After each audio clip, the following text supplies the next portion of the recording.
तो श्रमिकों के परिवार वाले अपनी खुशी का इजहार करते हुए, और देखिए 17 नवंबर की चुनौती को भूलकर रेस्क्यू टीम ने एक्सपर्ट्स की राय पर फिर 18 नवंबर को हॉरिजॉन्टल ड्रिलिंग का फैसला किया। रेस्क्यू ऑपरेशन में तेजी दिखाई गई और फिर क्या हुआ देखिए। सिलक्यारा सुरंग में ऑपरेशन जिंदगी को लेकर लगातार काम कर रहे उत्तराखंड सरकार, केंद्र सरकार और तमाम एजेंसियों के साथ देश की दुआएं थी। भरोसा था कि श्रमिकों को कुछ नहीं होगा। 19 नवंबर को केंद्रीय मंत्री नितिन गडकरी ने भी मौके पर पहुंचकर रेस्क्यू ऑपरेशन का जायजा लिया, जिसके बाद 20 नवंबर को विदेशी टनल एक्सपर्ट उत्तरकाशी भेजे गए। पूरी ऊर्जा से 22 नवंबर को रेस्क्यू ऑपरेशन दोबारा शुरू हुआ और करीब 45 मीटर ड्रिलिंग के बाद अगले दिन 23 नवंबर को भी 48 मीटर हॉरिजॉन्टल ड्रिलिंग को पूरा कर लिया गया। लेकिन 24 नवंबर को बचाव दल को तब झटका लगा जब ऑगर मशीन की ड्रिल टूट गई। मैं जैसे ही भोजन करने को जाने वाला था 3-3:30 बजे, और मुझे जैसे सूचना मिली तो वो मुझे एकदम से बहुत बड़ा मुझे एक झटका जैसा लगा। ऑपरेशन में आई अड़चन के बावजूद रेस्क्यू टीम ने हिम्मत नहीं छोड़ी। 25 नवंबर को हैदराबाद से प्लाज्मा मशीन मंगाई गई और 26 नवंबर को रेस्क्यू टीम ने वर्टिकल ड्रिलिंग शुरू की। 27 नवंबर को हॉरिजॉन्टल ड्रिलिंग भी शुरू की गई और 28 नवंबर की सुबह उन मजदूरों के लिए शुभ घड़ी लेकर आई जो कई दिनों से सुरंग में जिंदगी की जंग लड़ने को मजबूर थे। और वहीं उत्तरकाशी टनल पर मिली विजय से पूरा देश आज खुश है। यह रेस्क्यू बहुत ही मुश्किलों भरा था, लेकिन अब आपको दुनिया भर के उन बेहद मुश्किल रेस्क्यू ऑपरेशंस की जानकारी देते हैं, कैसे लोगों को बचाने के लिए हैरत अंगेज तरीकों को अपनाया गया।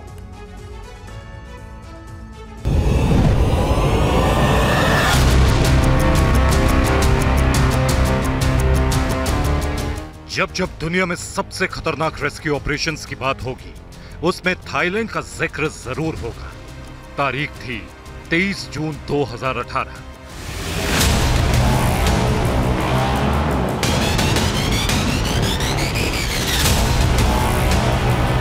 जब थाईलैंड का एक छोटा सा कस्बा थाई अचानक पूरी दुनिया की नजरों में आ गया। 12 से 16 साल की उम्र के 12 बच्चे और उनका कोच एक 4 किलोमीटर लंबी गुफा में फंस गए थे। 18 दिन बाद उन सभी को बचा लिया गया, लेकिन इस रेस्क्यू ऑपरेशन की पूरी कहानी दुनिया को हैरान कर देती है। ये बच्चे अपने एक दोस्त का बर्थडे मनाने के लिए साइकिल से इस गुफा के बाहर पहुंचे थे। इनके साथ इनका 25 साल का एक कोच भी था। ये तय हुआ था कि कोई भी अपने घर में इसके बारे में नहीं बताएगा। इस एडवेंचर ट्रिप के बाद सभी अपने अपने घर लौट जाएंगे, लेकिन जो सोचा था वो नहीं हुआ। होनी को कुछ और ही मंजूर था। ये घटना जिस गुफा में हुई थी उसका पूरा नाम है थम लुआंग नंग नॉन। इसे हिंदी में कहते हैं नींद में लेटी लड़की वाली गुफा। वैसे तो ये लड़के कई बार इस गुफा में जा चुके थे, लेकिन उस दिन उन्हें नहीं पता था कि बारिश का मौसम उनके लिए जान की आफत बन जाएगा। गुफा के भीतर 3 किलोमीटर जाने के बाद उन्हें एहसास हुआ कि पानी बढ़ने लगा है। अब वो बाहर नहीं निकल सकते थे। बचने के लिए वो गुफा के अंदर की ओर बढ़े। जब काफी देर तक पानी यूं ही बढ़ता रहा, उन्होंने गुफा के अंदर एक जगह पर आसरा ले लिया, लेकिन अब तक वो अंदर फंस चुके थे। किसी को तैरना नहीं आता था और गुफा की तंग सुरंगों से तैरना वैसे भी नामुमकिन था। रेस्क्यू ऑपरेशन की शुरुआत में थाई सेना का मरीन अपने 2 और साथियों के साथ सबसे पहले अंदर गया, लेकिन इस गुफा के तंग रास्तों में एक आदमी को घबराहट होने लगी। वो पानी में छटपटाने लगा और फिर बेहोश हो गया, जबकि इस दौरान उस शख्स को सिर्फ कुछ ही मीटर की दूरी पार करनी थी। बाद में उसके साथियों ने उसे बाहर निकाला, लेकिन ऑक्सीजन की कमी की वजह से उसकी मौत हो गई। अब रेस्क्यू टीम को एहसास हुआ कि देखने में ये जितना आसान लग रहा है उतना आसान है नहीं। 5 दिन बाद भी जब सारी कोशिशें बेनतीजा रही, थाईलैंड की सरकार ने विदेशों से मदद मांगी। यूके, अमेरिका और ऑस्ट्रेलिया से खास केव डाइवर्स बुलाए गए। इन लोगों ने अंदर जाने की कोशिश की, लेकिन यह काम मुश्किल साबित हो रहा था। पहले तो गुफा के अंदर पानी के बहाव की दिशा उल्टी थी। गुफा में कई जगह खड़ी चट्टान थी, कहीं वो इतनी सकरी हो जाती थी कि आदमी खड़ा भी ना हो सके। इसके अलावा ये पूरा रास्ता घुप अंधेरे के बीच मटमैले पानी में तैरकर पार करना था। ये सब करते करते 1 हफ्ता गुजर गया। इसके बाद ब्रिटेन से 2 खास डाइवर्स थाईलैंड पहुंचे। उन्होंने तय किया कि वो अंदर जाएंगे।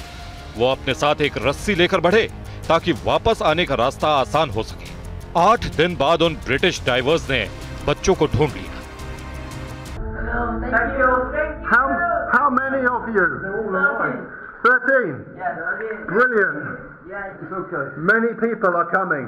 Many people. We are the first. Many people come. What day? Tomorrow. No. What day is it? They're asking. Monday. Okay, but 1 week and Monday. You have been here 10 days. गुफा के अंदर इन 8 दिनों में बच्चे बहुत कमजोर हो चुके थे। खाने के लिए कुछ नहीं था, सिर्फ गुफा की छत से टपकते पानी से ये बच्चे और उनका कोच जिंदा रहे। इन बच्चों का वीडियो जब दुनिया ने देखा तो हर तरफ खुशी की लहर दौड़ गई। अब और जोर शोर से दुनिया भर से मदद आने लगी।